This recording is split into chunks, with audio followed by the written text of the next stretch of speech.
Du Yun Kang had ruled the West Coast for 18 years without emotion, mercy, or belief in old myths. His family's bloodline power, an ancient force feared by empires, had gone silent decades ago, and he was glad it stayed buried. Until the night a cleaning woman touched him. Jasmine Peters wasn't supposed to matter. She was just there to clean the stone chamber no outsider was allowed to understand. But when she grabbed his wrist to stop herself from falling, the room froze. The symbols on the walls ignited. The altar cracked, and the power his family lost came roaring back. Through her, Du Yun felt it instantly. This wasn't activation. This was interference. Because the force waking inside him wasn't responding to his blood, it was reacting to hers. And in that moment, he understood the truth his ancestors warned about.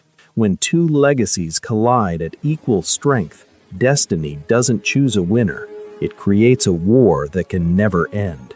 And the worst part? Neither of them is allowed to walk away alive once the prophecy is complete. The stone chamber beneath the West Coast compound. Before the story continues, let me say this. If these stories comfort you, entertain you, or make you feel understood, please subscribe. It's free, but it means everything to this channel. Now, let's continue.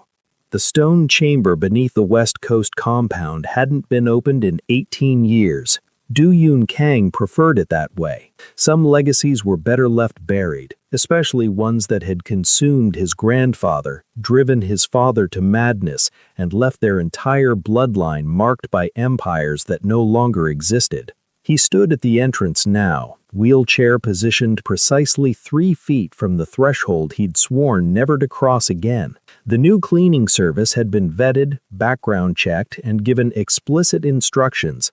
Surface cleaning only, no touching the artifacts, no questions about the symbols carved into every surface. The woman who arrived wasn't what he expected. Jasmine Peters moved through the corridor with the confidence of someone who'd walked through worse than underground chambers belonging to criminal organizations. She was beautiful, curves that defied the drab cleaning uniform, dark skin that seemed to absorb and reflect the dim lighting simultaneously, hair pulled back in a neat bun that suggested precision rather than submission. She didn't flinch when she saw him, didn't offer the pitying look he'd grown to despise or the fear he'd learned to weaponize. "Mr. Kang," her voice carried a British African accent that caught him off guard. "I was told the chamber needs deep cleaning, not surface work. The previous service left residue on several artifacts that's causing deterioration." Du Yun's jaw tightened. "You were told wrong. Surface only. Then you'll have permanent damage within 6 months." She moved past him into the chamber, and he felt something shift in the air he hadn't experienced since childhood, before the power went silent. "These symbols are carved with silver alloy. The oxidation pattern suggests someone's been using incorrect cleaning agents. Whoever hired the last service didn't know what they were protecting." She was already examining the walls, fingers hovering inches above the carvings without touching. Professional, knowledgeable, completely inappropriate for this space. "Stop," his command cracked through the chamber. Jasmine turned, one eyebrow raised. "Stop what? My job? This isn't a museum. You don't need to understand what's here. I understand more than you think." She pulled out her phone, showing him photographs of similar symbol systems. Mesopotamian binding script, Korean shamanic seals, and something older, Proto-Cushitic guardian marks. This chamber was built at an intersection point. Someone in your family knew exactly what they were doing. Du Yun's heart rate spiked. Nobody outside the family should recognize the script combinations, let alone identify the deliberate architectural convergence. "Where did you get those photographs?" "My own family's archives." She tucked her phone away. "Before I took this contract, I researched the property. These symbols match guardianship sites across 3 continents. Your family wasn't just powerful, Mr. Kang. They were keepers of something ancient. And judging by the degradation pattern, whatever they were keeping locked down is getting restless. You need to leave. I need to do my job, unless you'd prefer the bindings fail completely." She moved deeper into the chamber toward the central altar where the family's power had originally been bound. The convergence point is here. The symbols aren't just decorative, they're actively suppressing something, and suppression requires maintenance. Do-yoon rolled forward, blocking her path. I said, "Leave." Jasmine stopped, studying him with eyes that saw too much. "Why are you afraid of your own legacy?" "I'm not." "You are. You've kept this chamber sealed for years, let the bindings deteriorate, and you're sitting here in that chair refusing to cross the threshold. Something happened here, something that took your power and your mobility." She crouched to his eye level, and the movement was graceful despite her size, confident despite his reputation. "But you're still the keeper, whether you accept it or not, and this space is dying because you're starving it." The audacity should have triggered his anger. Instead, Do-yoon found himself caught by her certainty, the absolute lack of fear or judgment in her expression. She wasn't looking at a disabled mafia boss. She was looking at a man running from his birthright. "What do you know about keeper legacies?" "Everything," Jasmine stood. "My family has guarded artifacts and sites for 12 generations. We don't own power, we protect it, contain it, and sometimes redirect it. The marks on my shoulders are proof of inheritance. The knowledge in my head is proof of mastery. And the fact that I'm standing in this chamber feeling the pull of active magic means your family's legacy isn't as dead as you think." She turned toward the altar, and Do-yoon saw it, the faint luminescence beginning to gather around the carved symbols, responding to her presence. "Don't touch anything," he warned. "I won't need to. The chamber recognizes guardian bloodlines. It's already—" The floor trembled. Jasmine stumbled, reaching automatically for the nearest support, which happened to be Do-yoon's wheelchair arm. Her hand wrapped around the metal frame, her fingers brushing against his wrist. The world exploded into light. Do-yoon felt it instantly, the power that had been silent for 18 years suddenly roaring back to life, not as a whisper, but as a tidal wave. It crashed through his nervous system, igniting pathways that had been dead since the accident. The symbols on the walls blazed, casting shadows that moved independently of any light source. But it wasn't responding to his bloodline alone. The power was reacting to Jasmine's touch, to the guardian magic in her veins, creating a feedback loop that neither bloodline was designed to handle. Where his family's legacy could break curses and impose unbreakable bonds, her family's could seal, protect, and redirect magical forces across any distance. They were perfect opposites, perfect equals. And according to the prophecy his grandfather had died trying to prevent, perfect enemies. The altar cracked down the center. Jasmine jerked her hand back, breaking contact. The light died immediately, leaving them in sudden darkness, illuminated only by emergency lighting. "What?" she breathed, staring at her palm where faint marks glowed beneath the skin. "Was that?" Do-yoon's hands shook on the wheelchair controls. He could still feel the power coursing through him, no longer silent but screaming for release. And worse, he could feel her, a presence in his mind that shouldn't be possible, a connection that the old texts had warned would destroy both bloodlines if it ever manifested. "That," he said, voice hoarse, "was the beginning of a war neither of us can walk away from." If you're enjoying this story, drop a comment letting us know where you're watching from, and don't forget to like and subscribe to Love and Tension for more stories like this. Jasmine left the compound within the hour, contract terminated by mutual agreement.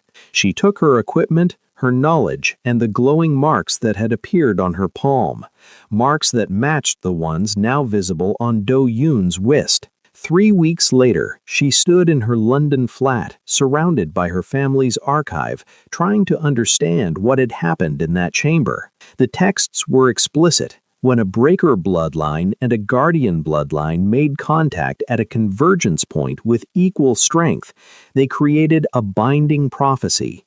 Two legacies would merge into eternal opposition, neither able to destroy each other, neither able to ignore each other, locked in a cycle that would pass to their descendants until one bloodline ended completely. Her phone rang.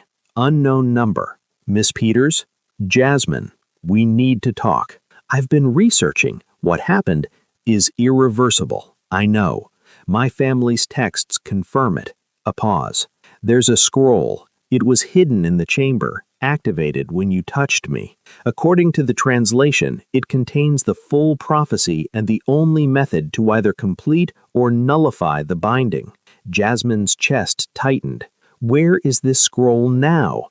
That's the problem. It transported itself to a neutral site the moment the binding activated, a place where neither bloodline has advantage, a convergence point in neutral territory. Kenya, the Rift Valley specifically. Of course, the oldest convergence point on the continent where her ancestors had first learned guardian magic before spreading across the world, and where his ancestors sent envoys centuries ago seeking to understand powers they couldn't break. When do we leave? She asked. Tomorrow. Miss Peters. Jasmine. You need to understand what you're walking into. My organization has enemies. They will see you as a weakness, and if they discover what you are, what we've become, he exhaled slowly, they'll try to kill you to break the binding. Let them try. Jasmine looked at the marks on her palm, now a permanent silver scar pattern that pulsed with warmth. I've been protecting artifacts from warlords, smugglers, and rogue practitioners since I was 16. I'm not afraid of your enemies, Do-Yoon.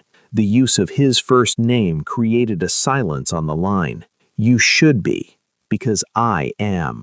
The flight to Kenya was tense. Do-Yoon's security team flanked them, alert to threats Jasmine couldn't yet see. But she noticed how they watched her too, assessing, measuring, wondering what power she held over their boss. Do-Yoon noticed her observation. They're trying to determine if you're an asset or a liability. And what have you told them? That you're both. He met her gaze directly. The binding is growing stronger. I can feel you now, your location, your emotional state, even your thoughts if I concentrate. The prophecy is forcing proximity. The more we resist, the more painful it becomes.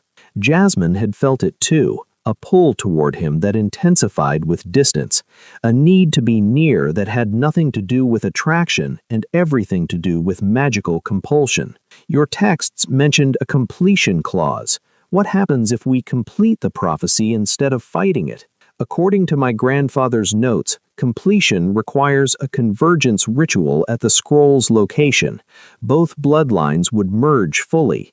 Not romantically or physically, but mystically. We'd become a single force split between two bodies. Perfect balance, perfect opposition. That doesn't sound like completion. That sounds like eternal stalemate.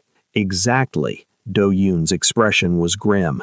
We'd never be able to harm each other, but we'd also never be free of each other.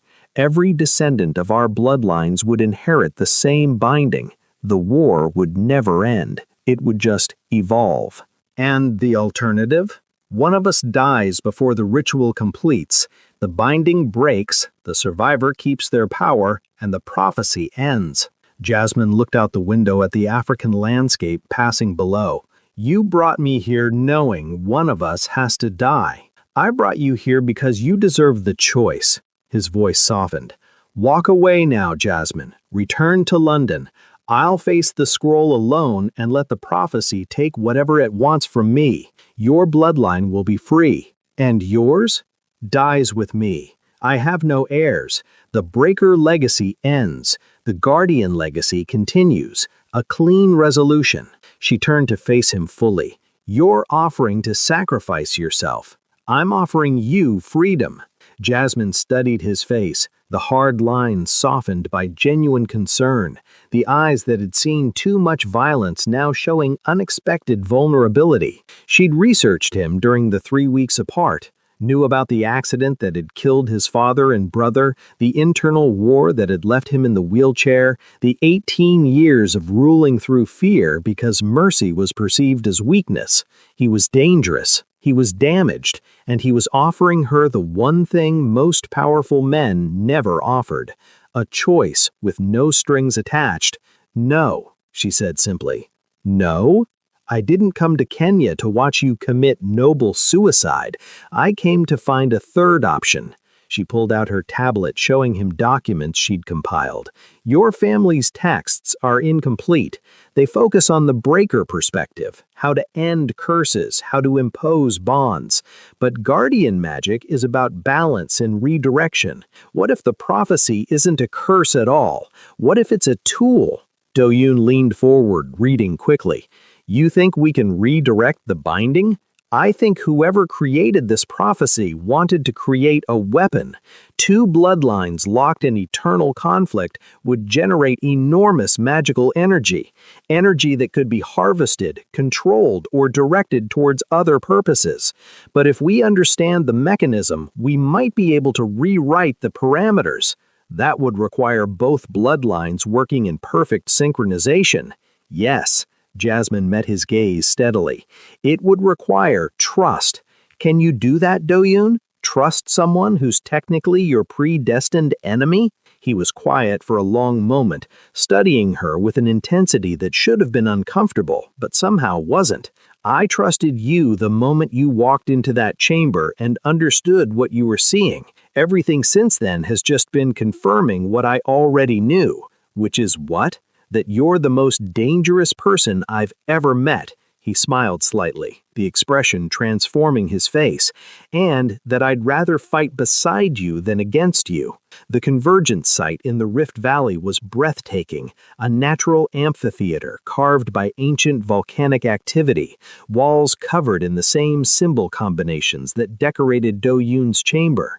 The scroll hovered in the center, suspended by invisible forces, pulsing with light that shifted between the silver of guardian magic and the crimson of breaker power. Jasmine approached it carefully, feeling the pull intensify with each step. Beside her, Do-yoon maneuvered his chair over the rough terrain with practiced efficiency, never asking for help, never showing frustration at the limitations. "The prophecy is already affecting us," Do-yoon observed.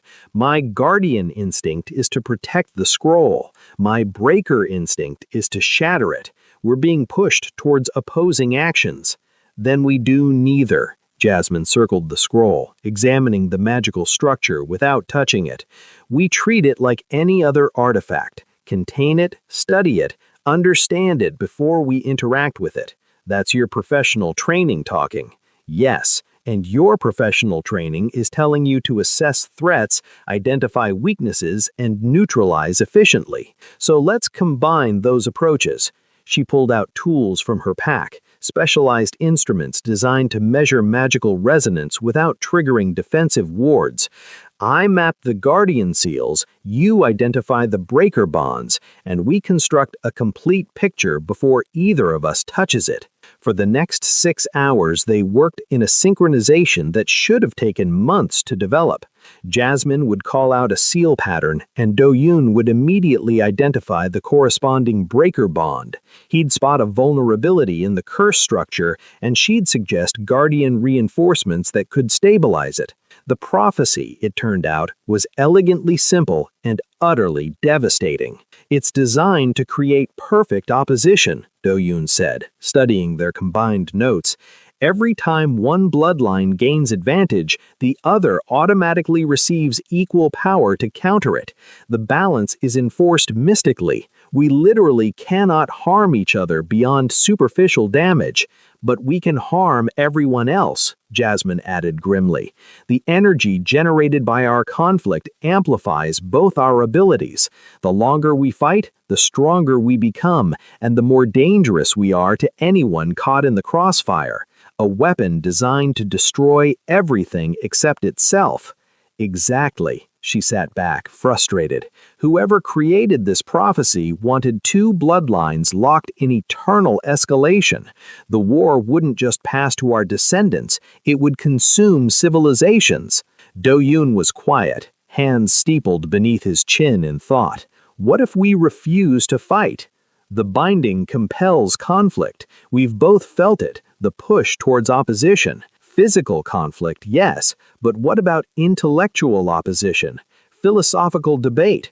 We're already in conflict right now. You approaching this from a guardian perspective, me from a breaker perspective. The prophecy registers that as engagement. Jasmine straightened, understanding dawning. You're suggesting we redirect the conflict into collaboration, use our opposing viewpoints as a strength rather than a weakness. The prophecy was designed assuming both bloodlines would try to destroy each other. What if we accept the binding, but redefine what conflict means? He rolled forward, examining the scroll from a new angle.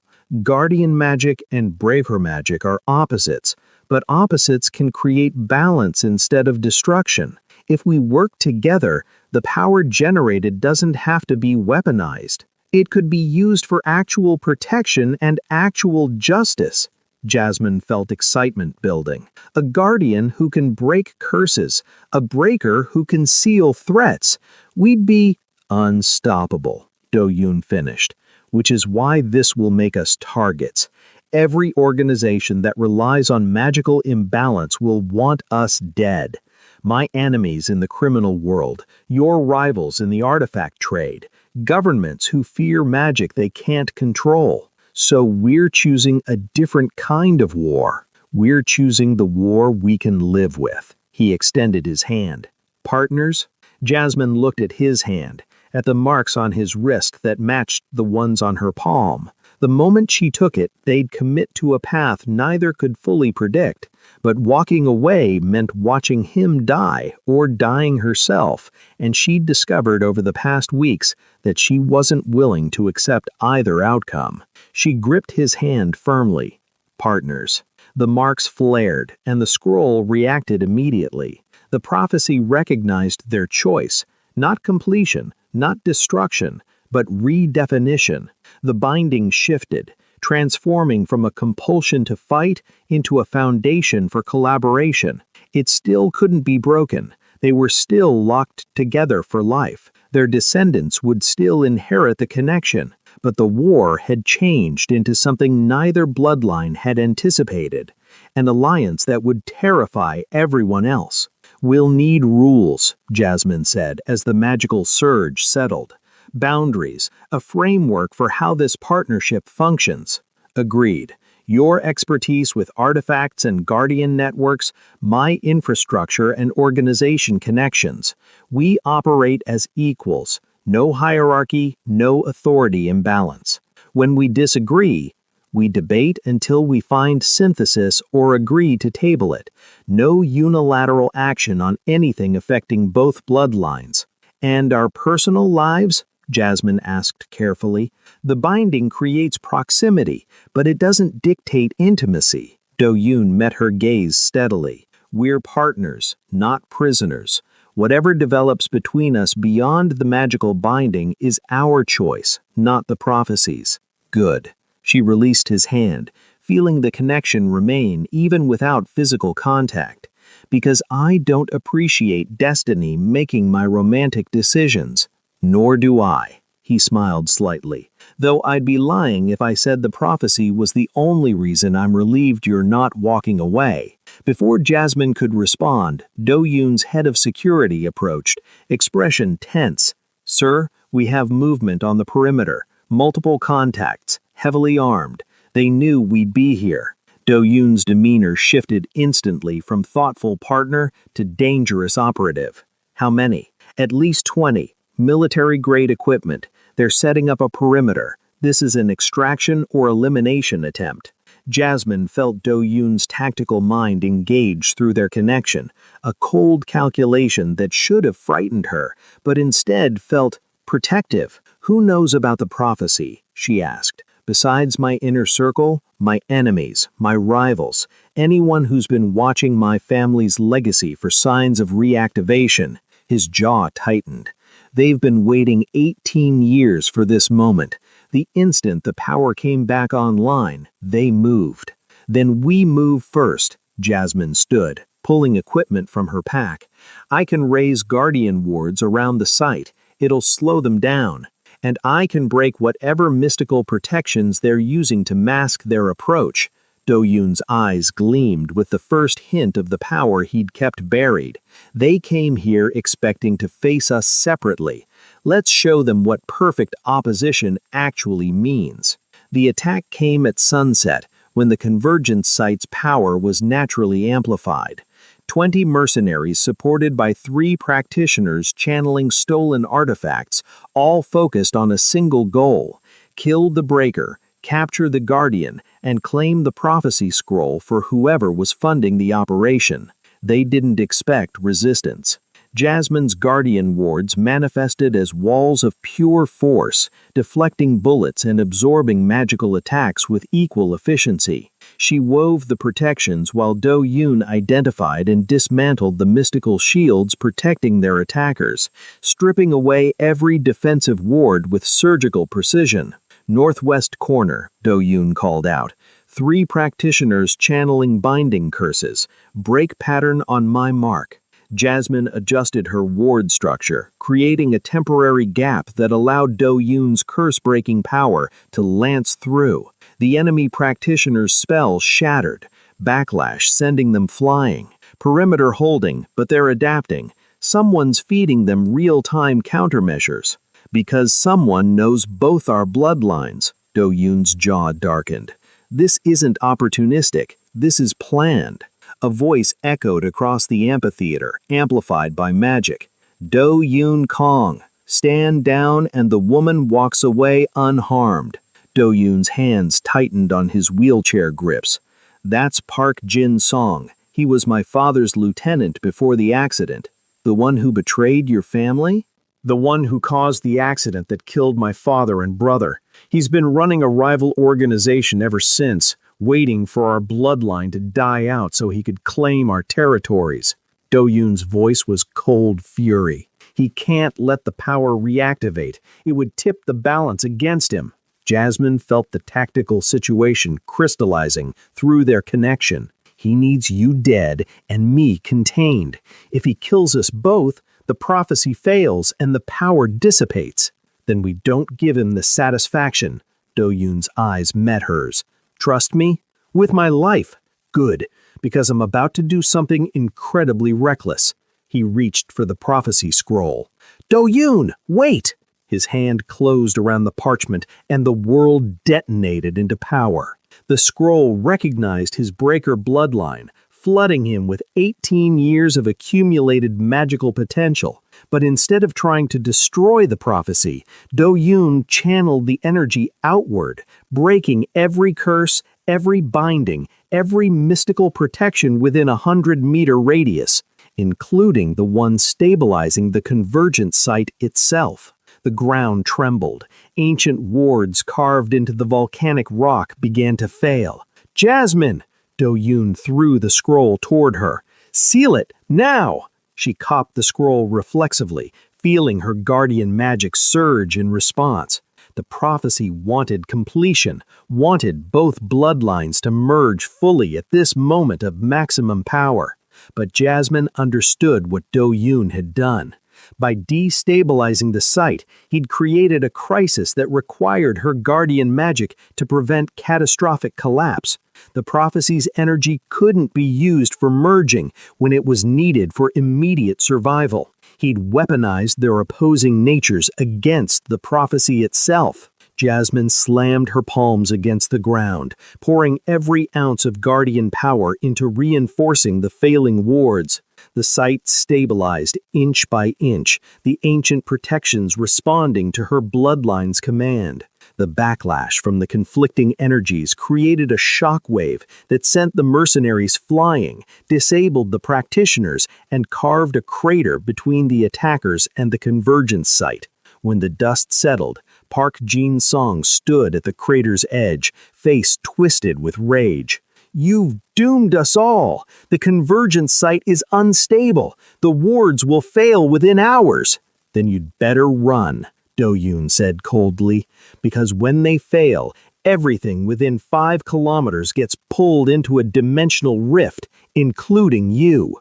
It was a bluff, probably. Jasmine couldn't be certain through the chaos of magical feedback, but Jin Sung didn't know that. The rival operative retreated, his remaining forces scattering. Jasmine slumped against a rock, exhausted. Did we actually destabilize the site? Partially. It'll reset within 72 hours. The wards are self-repairing. Do-yoon rolled over to her, looking equally drained. "You've been hurt." Jasmine touched her temple, fingers coming away bloody. "Shrapnel from the initial attack. I'll live." Do-yoon reached up, his hand gentle against her face as he examined the wound. The touch sent warmth through their connection, not magical compulsion, but genuine care. "We need you to get medical attention. We need to secure the scroll first."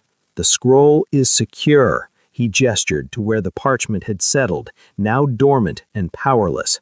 The prophecy recognized our choice. It's no longer trying to force completion. We've locked it into the partnership framework instead of the war framework. Jasmine looked at the scroll, then at Do-yoon, seeing him clearly for the first time since the chaos began. Blood on his knuckles from fighting his wheelchair over rough terrain, exhaustion in every line of his face, but absolutely no regret.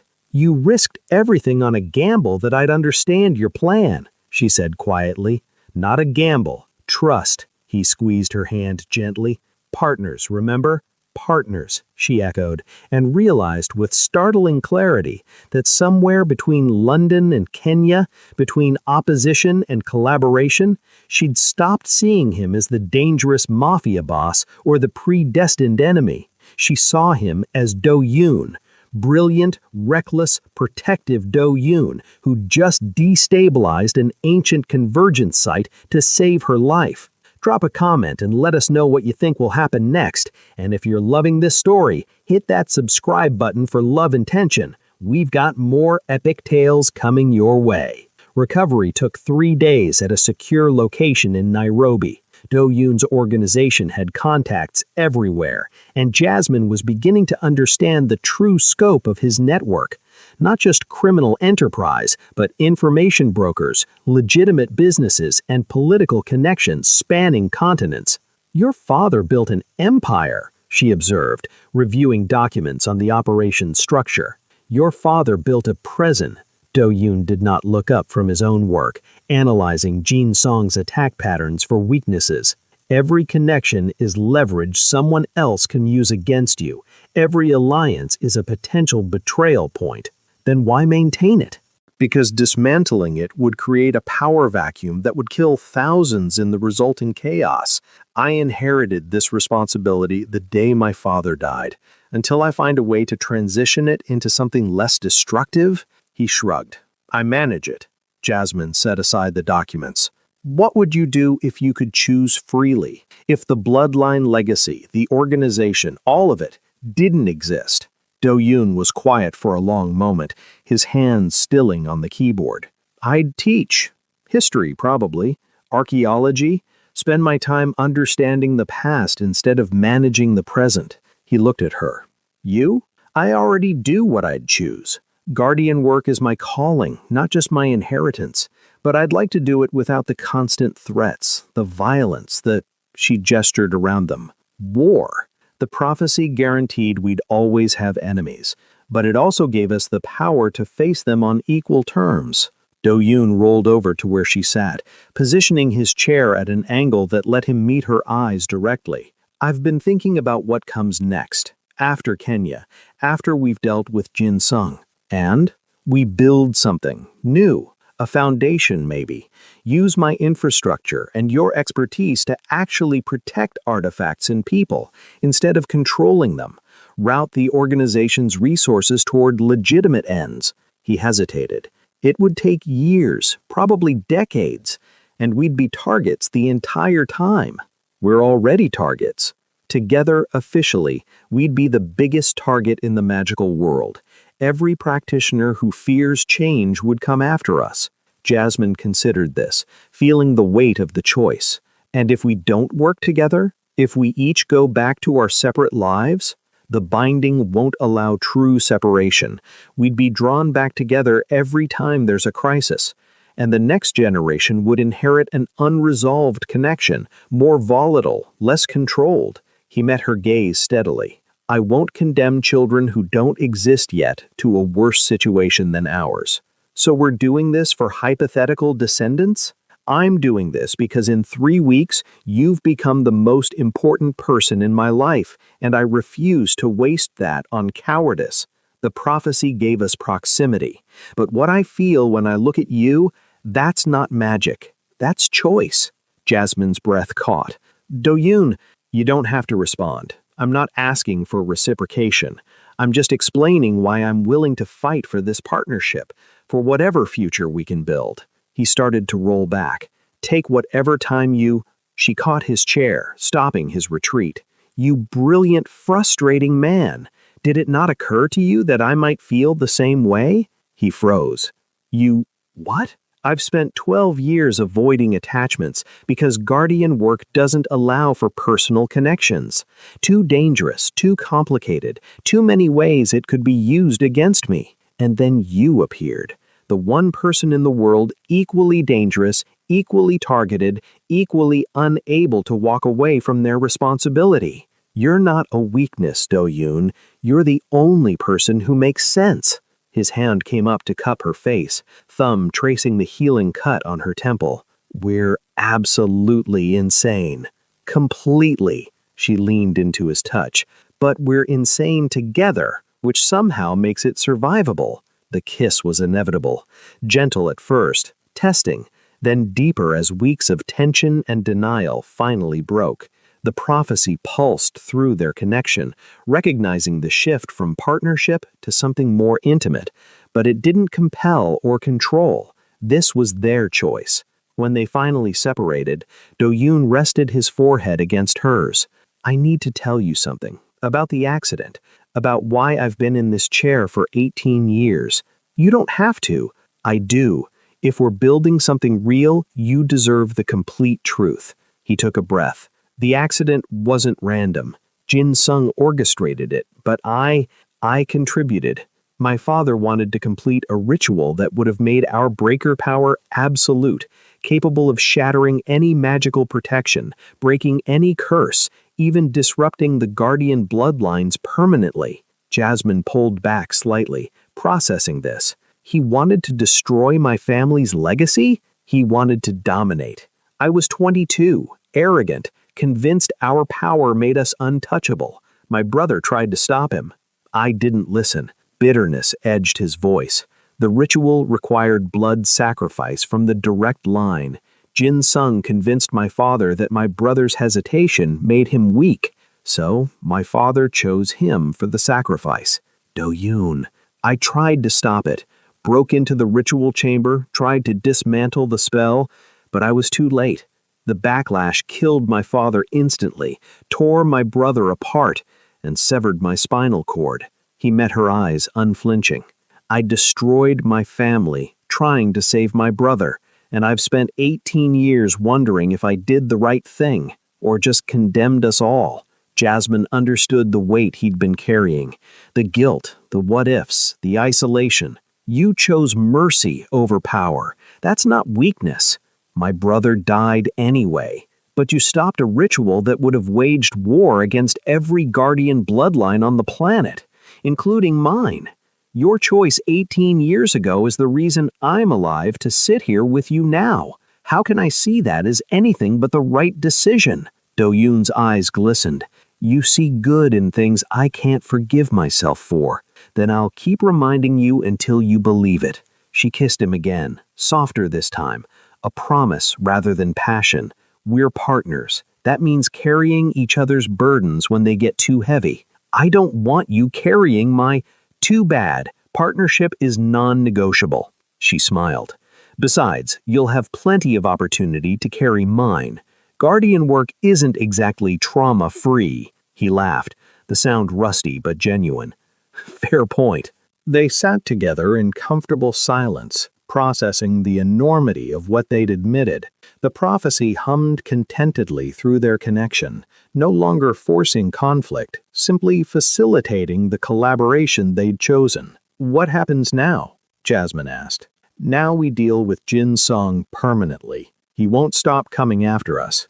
Then we make sure the next confrontation is on our terms.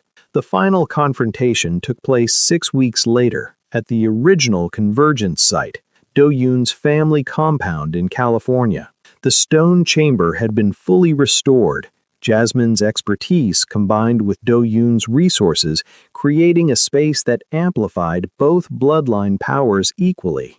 Jin Sung came with an army, 50 operatives, a dozen practitioners, and stolen artifacts powerful enough to challenge even combined Breaker and Guardian magic. But he'd made one critical miscalculation. He still thought in terms of traditional power hierarchies: dominant and submissive, victor and victim. He didn't understand perfect equilibrium. Jasmine stood in the chamber's center, hands resting on the altar where the prophecy scroll now resided, fully integrated into the convergence point structure. Do-yoon was positioned exactly opposite her, the wheelchair no longer a symbol of limitation, but simply the platform from which he operated. They didn't need to discuss strategy. The connection between them had evolved beyond words into pure synchronization. Jin Sung descended into the chamber, flanked by his most powerful practitioners. "I'll offer this once, Do-yoon. Walk away from the woman, dissolve the binding, and I'll let you keep a small territory, enough to live comfortably. Or," Do-yoon's voice was calm, "you can't kill her," Do-yoon said simply. "The binding prevents it. Any lethal force directed at either of us rebounds onto the attacker with equal power. Then I'll find a way around the binding." Jin Sung raised his hand, and his practitioners began channeling curse energy. Breaker power may protect you, but Guardian magic has always had one weakness: it can be overwhelmed by sheer volume. The attack came from all directions simultaneously: curse bolts, binding hexes, life-draining enchantments, all focused on Jasmine. She didn't move. Do-yoon's hands flexed, and every curse shattered mid-flight, dissolved into harmless light. His breaker power had evolved through their partnership, no longer just destroying curses, but redirecting their energy back to the source. Jin Sung's practitioners collapsed, backlash overwhelming their systems. "You were saying about overwhelming Guardian magic?" Jasmine's voice carried across the chamber. Jin Sung's face twisted with rage. He pulled out a dagger, ancient, carved with symbols that predated both bloodlines. "Then I'll do this the old way, direct violence." He lunged at Jasmine. The dagger stopped inches from her throat, held by invisible force. Not Guardian wards, something else, something new.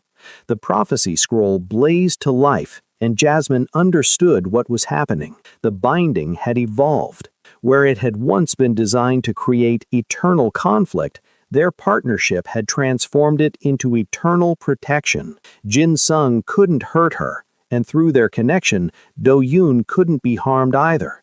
They'd created a closed system where violence became impossible. "The prophecy was never meant to be a weapon," Jasmine said, her voice echoing with power that wasn't entirely her own. "It was a test. Two bloodlines with perfect opposition, given a choice: destroy each other or transform conflict into collaboration."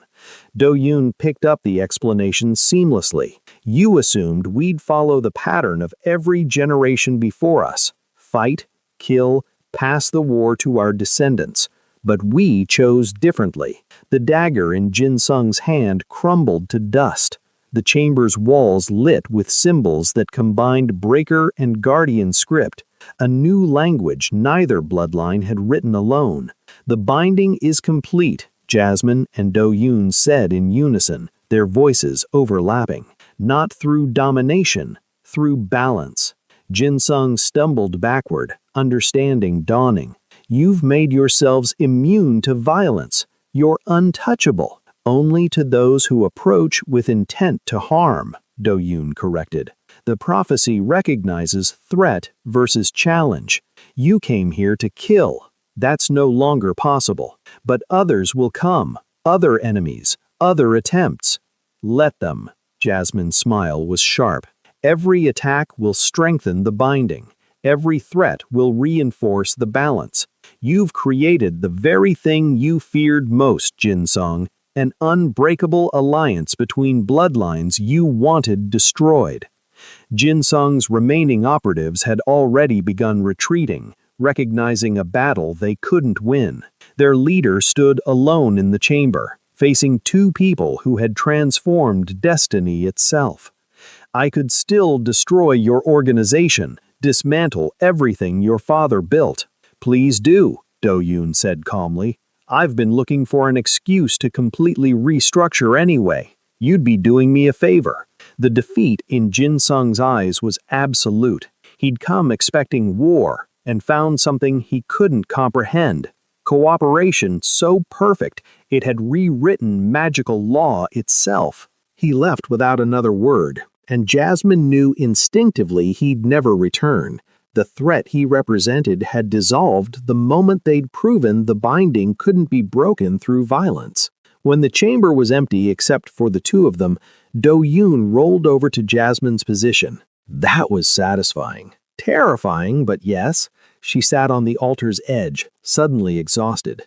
We've made ourselves targets for every practitioner who fears change, and allies for every practitioner who wants it. He took her hand, lacing their fingers together. The foundation we discussed, it's not theoretical anymore. We have the power to actually reshape how magical bloodlines interact. No more eternal conflicts passed down through generations. Just one eternal partnership. Jasmine squeezed his hand. I can live with that. Good, because I'm not letting you back out now. He pulled something from his pocket, a ring carved from the same stone as the chamber walls, inscribed with symbols from both their bloodlines. I know we've only known each other 2 months. I know this is insane. I know the prophecy already binds us magically, so this is redundant. Do-yoon. She took the ring, examining the intricate carving. Is this a proposal or a legal brief? He laughed. Both? I'm not good at romantic gestures. You destabilized an ancient convergence site to save my life. I think you're better at them than you believe. She slipped the ring onto her finger. It fit perfectly, warming to her skin as the inscriptions glowed. Yes, obviously yes. Obviously? We're bound by destiny, partnership, and apparently genuine affection. Marriage is just making it official for the mundane world. She leaned down to kiss him. Besides, someone needs to keep you from attempting any more incredibly reckless plans. I make no promises. I know, it's one of your more terrifying qualities. They sat together in the chamber that had started everything, surrounded by the symbols of their merged legacies, planning a future neither had imagined possible 2 months ago. The prophecy hummed contentedly through their connection. It had what it wanted, not war, but perfect balance. Two forces that could never overpower each other, creating equilibrium that would ripple through their bloodlines for generations. But unlike every prophecy before it, this one had been redeemed, transformed from curse into blessing through the simple choice to cooperate instead of compete. 5 years later, the Foundation for Convergence Studies occupied a renovated building in Geneva, neutral territory for the magical world. Jasmine Peters Kang stood in the main gallery, reviewing the latest acquisition, a Sumerian artifact that had been stolen and recovered 17 times in the past century. This one goes in the secure vault, she told her assistant, a young woman whose guardian bloodline had awakened only 3 years ago. Yes, Director. The assistant carefully transported the artifact, while Jasmine made notes on the intake forms. Micromanaging again? Do-yoon's voice came from behind her. She turned to find her husband reviewing a tablet, chair positioned in the doorway between the gallery and his office. Says the man who reviews every protection contract personally. That's different. Security is my specialty. And artifact preservation is mine. We've been over this.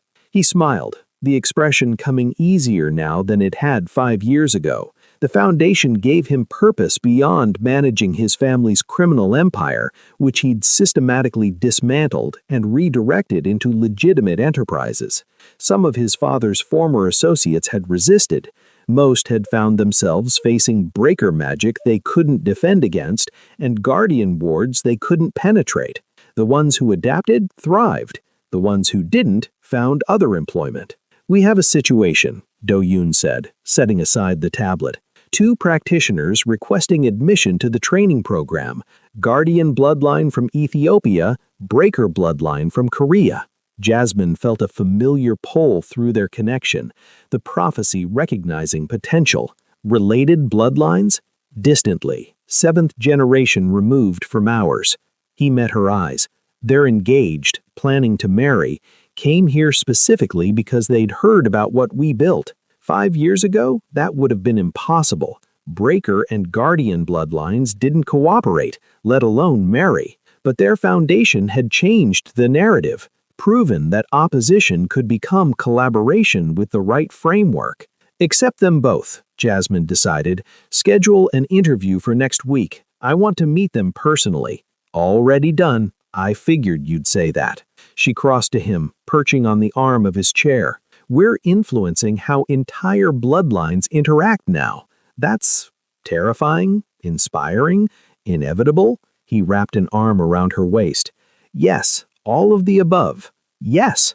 She leaned into him, comfortable in the proximity they'd chosen, rather than the proximity the prophecy had imposed. "Do you think our descendants will thank us or curse us for this?" "Depends on the descendant, but they'll inherit a world where bloodline conflict isn't automatic, where Breaker and Guardian can coexist without war. That's more than we had." Speaking of descendants, Jasmine pulled out a small envelope from her pocket. "Got some news today." Do-yoon went very still. "Is that?" "Positive.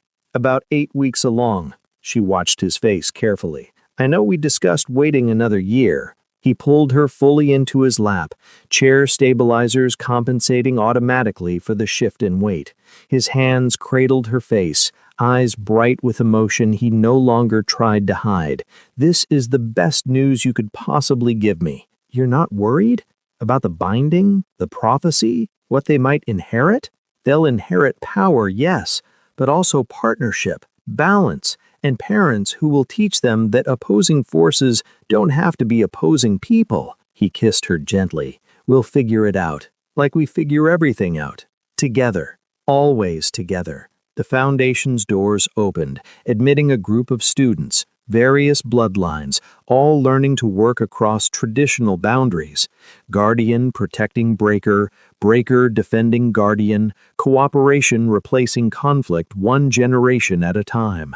Jasmine watched them file past, heading to afternoon training sessions. 5 years ago, this scene would have been impossible. 10 years ago, unthinkable. But she and Do-yoon had proven that destiny was malleable, that prophecies could be redirected, that perfect opposition, given the choice, could become perfect partnership. "What are you thinking?" Do-yoon asked. "That we broke the cycle. The armor our ancestors passed down for centuries. It ends with us, and starts new with them, not as conflict, but as legacy. A legacy of balance. Of choice," she corrected. "We gave them the choice we almost didn't have. That's enough." Do-yoon was quiet for a moment. Then, "Your family's archives had a saying, didn't they, about guardian duty? Protect the power, protect the future, protect the choice. Why? Because we did all three. Protected our power by refusing to fight, protected the future by building this foundation, protected the choice by rewriting the prophecy itself." He looked at her with an expression of wonder that still sometimes caught her off guard. "We actually did it, Jasmine. Changed everything. We're still changing it." She gestured to the students, to the foundation, to the life they'd built. "Every day we choose cooperation over conflict, we reinforce the new pattern. Every bloodline that comes here learns a different way. An alarm chimed softly. Incoming message marked urgent. Do-yoon checked his tablet, expression sharpening. Movement in South America. Someone's trying to reconstruct the old conflict rituals, force bloodlines back into opposition frameworks. How many practitioners involved? Unknown, but the magical signature suggests significant power. He looked at her. This is what we built the foundation for, stopping exactly this kind of regression. Jasmine stood, already running through tactical options. 5 years of partnership had made threat assessment automatic. I'll mobilize the Guardian team. You coordinate with our breaker contacts in the region. If we move fast, we can interrupt before they complete the ritual. Jasmine, he caught her hand. You're pregnant. Maybe you should... Should what? Let you handle it alone? Sit safely while others fight the battles we started? She squeezed his hand. We're partners, Do-yoon. That doesn't stop because I'm carrying our child. It just means we're more careful. He studied her face, then nodded. More careful, but together. Always together. They moved in synchronization, each alerting their respective teams, coordinating responses across 3 continents. The foundation they'd built wasn't just physical, it was a network of practitioners who'd chosen collaboration, who'd seen what partnership between opposing bloodlines could accomplish. As Jasmine sent the final alert, she felt the prophecy pulse through their connection. 5 years ago, that pulse would have pushed toward conflict. Now it simply facilitated coordination, each bloodline's strength amplifying the others without demanding dominance. They'd transformed a curse into a tool, a weapon into a shield, a war into a legacy. And in doing so, they'd proven what their ancestors had never believed possible, that destiny was a choice, not a sentence, that perfect opposition, given the opportunity, could become perfect unity. The Foundation's work would continue. Threats would emerge, challenges would arise, but they would face them together. Breaker and guardian, husband and wife, partners in the truest sense. The prophecy had promised eternal war. They'd delivered eternal peace through strength. And somewhere in a dimension where magical law was written, the ancient binding rewrote itself one final time. Not when 2 legacies collide at equal strength, destiny doesn't choose a winner, it creates a war that can never end. But when 2 legacies unite at equal strength, destiny transcends choice. It creates a balance that can never be broken. 23 years later, the convergent site in Seoul hummed with familiar energy. Maya Kang stood at the entrance to the underground chamber, reviewing her tablet one final time before entering. At 22, she'd inherited her parents' features in equal measure. Her mother's curves and complexion, her father's sharp cheekbones and intense gaze. And the marks. Silver-red scarification that wrapped around both forearms, visible proof of a dual bloodline that shouldn't exist. Breaker and guardian, perfectly balanced from birth. You ready? Her partner's voice came from behind. David Osai, whose own bloodline carried guardian magic from his Ghanaian ancestors, though his breaker heritage traced back to Korean refugees who'd settled in Ghana generations ago. Ready as I'll ever be. Maya looked at the chamber entrance, feeling the pull she'd experienced since childhood. The convergence site is destabilizing again. If we don't reinforce the wards, the binding rituals will fail and we'll have a dimensional breach. I read the briefing. David moved to stand beside her, not quite touching, but close enough that she felt the warmth of his presence. Your parents did this 23 years ago. They started a war then. We're trying to prevent one. Actually, they ended a war. Read your history. He smiled slightly. The old bloodline conflicts, the eternal cycles of revenge, all ended when your parents chose partnership over domination. Maya had heard the stories her entire life, how her mother had touched her father and activated a prophecy that should have destroyed both bloodlines, how they'd transformed curse into collaboration, how they'd built a foundation that changed magical society's entire structure. Big legacy to inherit. What if we can't do it? She asked quietly. What if we're not strong enough? Then we call for backup like any rational practitioner would. David finally took her hand. and she felt his magic respond to hers, not conflicting, not competing, just complementing. But we'll probably be fine. We've trained for this our whole lives. We've trained separately. Guardian techniques for me, breaker methods for you. This is the first time we've had to work together? He squeezed her hand. We've been working together since primary school, Maya. Remember that project where we had to balance opposing magical forces? We got top marks. That was theory. This is practical application of the same principles. Relax, we've got this. Maya took a breath, centering herself the way her mother had taught her. David was right. They'd been preparing for this moment unconsciously for years. Every training session, every theoretical discussion, every debate about the proper use of bloodline powers. They entered the chamber together. The convergence site recognized them immediately. Dual bloodlines, perfect balance, exactly what the space had been designed to accommodate since her parents' renovation. The symbols on the walls flared to life, responding to their presence. The deterioration is worse than the reports indicated. We're looking at complete collapse within 48 hours unless we intervene. Then we intervene. Maya moved to the altar where the prophecy scroll rested, integrated into the chamber's structure, but inactive since her parents had completed their binding. The scroll contains the original reinforcement patterns. If we channel through it, we risk activating a new binding prophecy, one tailored to us specifically. David joined her at the altar, studying the scroll's dormant symbols. Are you sure about this? Maya met his eyes, seeing the same uncertainty she felt reflected back. They'd known each other 16 years, trained together at her parents' foundation for the past 6, worked dozens of cases involving bloodline conflicts and convergent site management.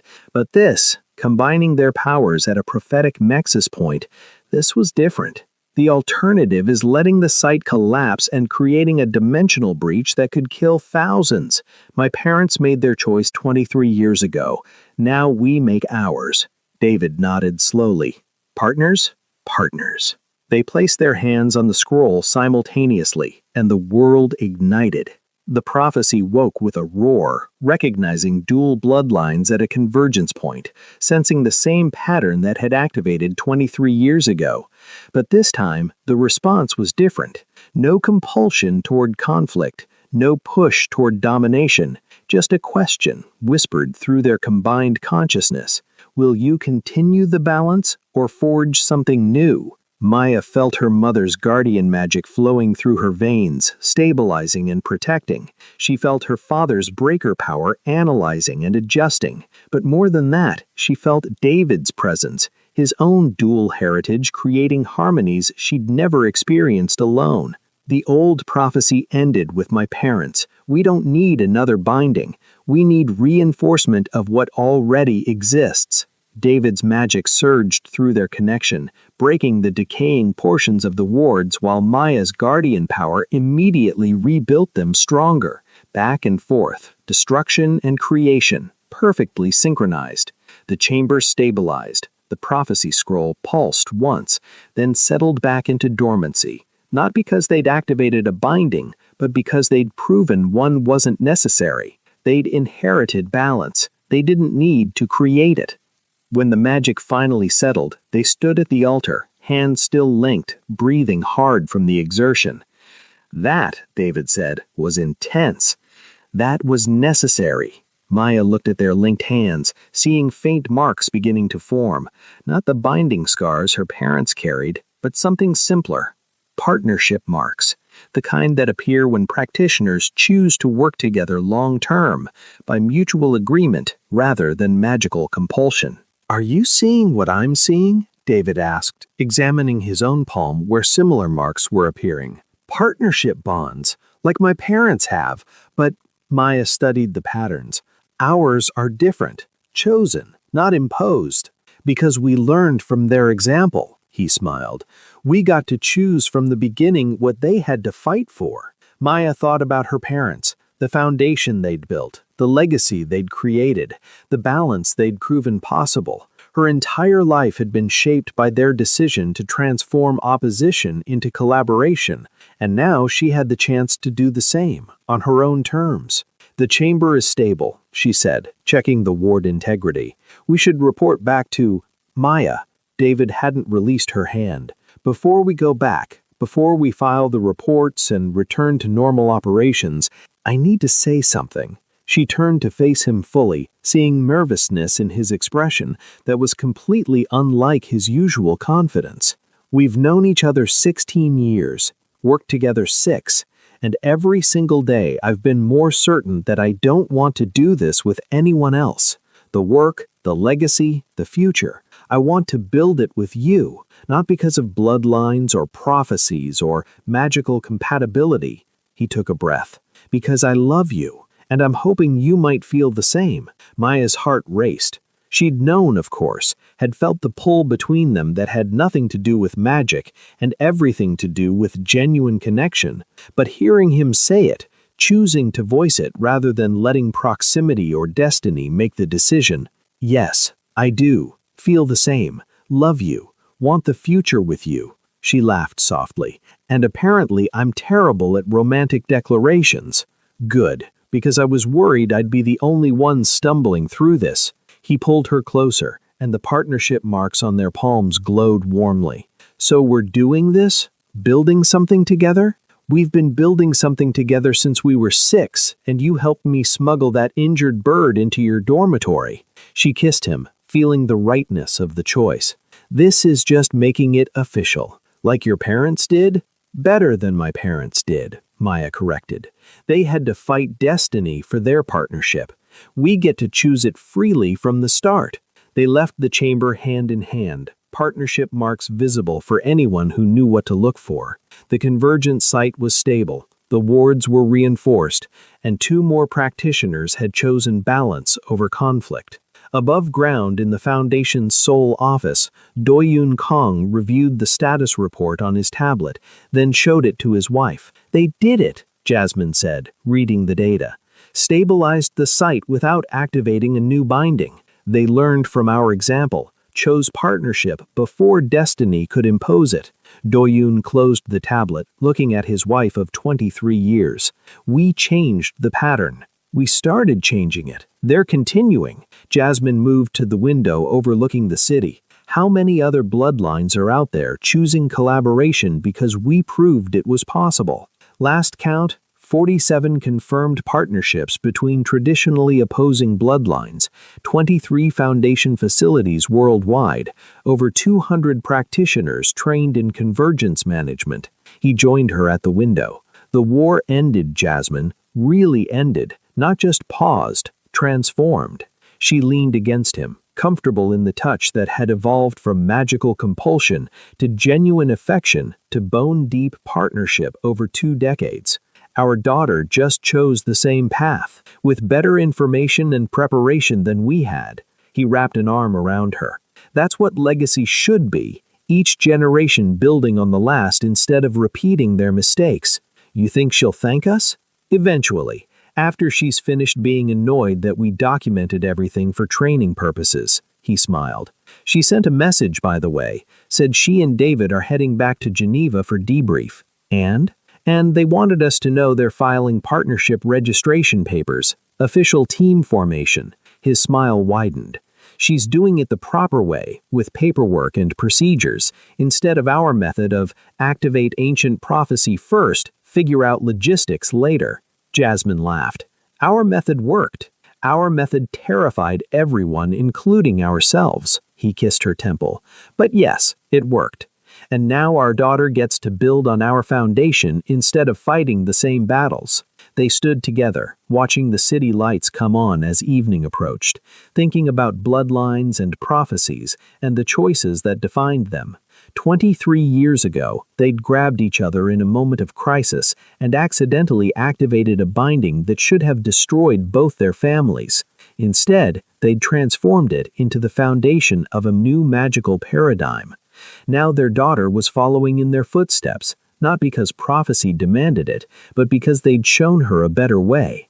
That was legacy, Not power passed through violence, but wisdom passed through example. The prophecy had promised eternal war. They'd delivered eternal partnership, and the cycle they'd transformed would continue through their children, their children's children, spreading outward in ripples that would eventually touch every bloodline that had once believed opposition had to mean conflict. Balance through choice, unity through understanding, peace through partnership. That was the legacy worth inheriting. And it all started with a cleaning woman who wasn't afraid to touch a mafia boss, and a mafia boss who chose collaboration over domination when destiny gave him the choice. Sometimes the best prophecies are the ones